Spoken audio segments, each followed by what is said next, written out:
Bonjour Lucas. Bonjour Amance. Donc j'ai une première question pour toi. Quels seraient les principaux leviers pour faire des grands événements sportifs internationaux des moteurs de développement durable au-delà de leur dimension économique et médiatique? Alors déjà, je crois que ce qu'il faut bien comprendre, c'est qu'en fait le sport aujourd'hui, c'est 2 choses. C'est d'un point de vue médiatique un impact énorme, donc Mm. c'est-à-dire que 5 milliards de téléspectateurs regardent les JO, paralympiques, que 2 du PIB mondial correspond au mouvement sportif, donc c'est évidemment énorme. Donc l'objectif, c'est d'utiliser cette puissance-là pour penser le sport de demain et pour penser un sport durable. Longtemps, avec les JO de Sotchi 2014 par exemple, avec la coupe du monde de football au Qatar en 2022, on a plutôt été dans une dimension, un peu tape à l'œil, j'allais dire. C'était chic, il fallait dépenser beaucoup d'argent, il fallait en fait en mettre plein la vue. Désormais, la question de l'héritage est véritablement centrale. Pour obtenir un événement comme les Jeux olympiques et paralympiques, ou même comme la coupe du monde de football, mais dans une moindre mesure, il faut proposer un programme durable. Il faut proposer des stades qui vont être réutilisés par la suite. Il faut proposer des infrastructures qui vont être utilisées par les populations locales et surtout pas proposer des stades qui vont être laissés à l'abandon, comme les fameux éléphants blancs dont on parlait avant pour les JO, par exemple, d'Athènes, etc. Donc aujourd'hui, véritablement, il faut penser le sport de demain en le pensant de façon durable pour en fait proposer des infrastructures qui vont aider l'ensemble des populations et évidemment polluer moins à terme. Bien sûr.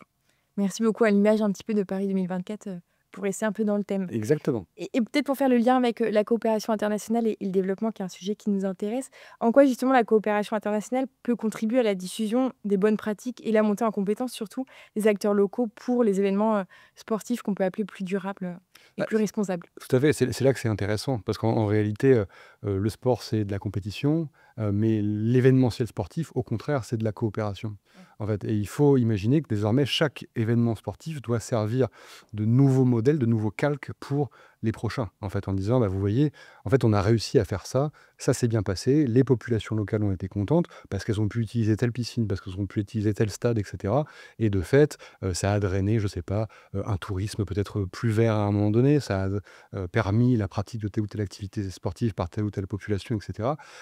Et donc, de fait, il faut se servir, événement après événement, des nouvelles bonnes pratiques. Et à ce titre, effectivement, Paris 2024 est intéressant, puisque 95 des infrastructures sont réutilisables et sont réutilisées. On l'a vu, alors là, on n'est que à A+1, donc ça fait que un an, effectivement, que les JO se sont terminés, mais on voit déjà que finalement, c'est assez positif, les retombées sont positives. Donc, utiliser cet héritage pour l'utiliser comme calque pour les prochains événements.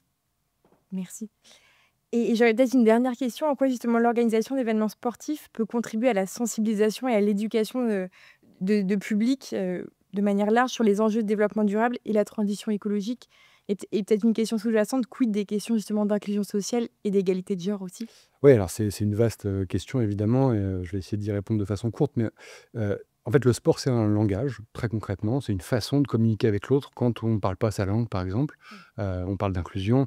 Typiquement, le hand, le football, se pratique de la même façon partout sur la planète. Donc quand vous êtes, réfugié, quand vous avez des difficultés, à vous intégrer, par exemple, à rencontrer, à faire du lien social et cetera, bah, le sport peut servir à ça et on a beaucoup d'associations en France qui le font. Je pense notamment à Kaboubou, par exemple, Mmh. pour faire du name dropping en bon français, qui vraiment utilise le sport de cette façon-là et c'est bien sûr un beau projet et en fait, le sport est tellement médiatique, c'est tellement un autre langage que, bah, si vous proposez des bonnes pratiques à nouveau, que ce soit dans l'inclusion, pour les réfugiés par exemple, mais aussi que ce soit dans l'écologie et cetera, bah, ça peut se répercuter sur la population. Quand vous allez au stade par exemple, si, on vous dit, que tout ce que vous allez utiliser va être, réutilisable, recyclable et cetera ou que, bah, il faut faire attention, que le gobelet, faut pas le jeter, c'est tout bête, hein, faut pas le jeter par terre, que les pailles, sont pas en plastique mais, en carton et cetera. Ça va semer une petite graine, en fait, évidemment. Donc, en tant que participant, pratiquant, vous êtes sensibilisé, mais aussi en tant que spectateur,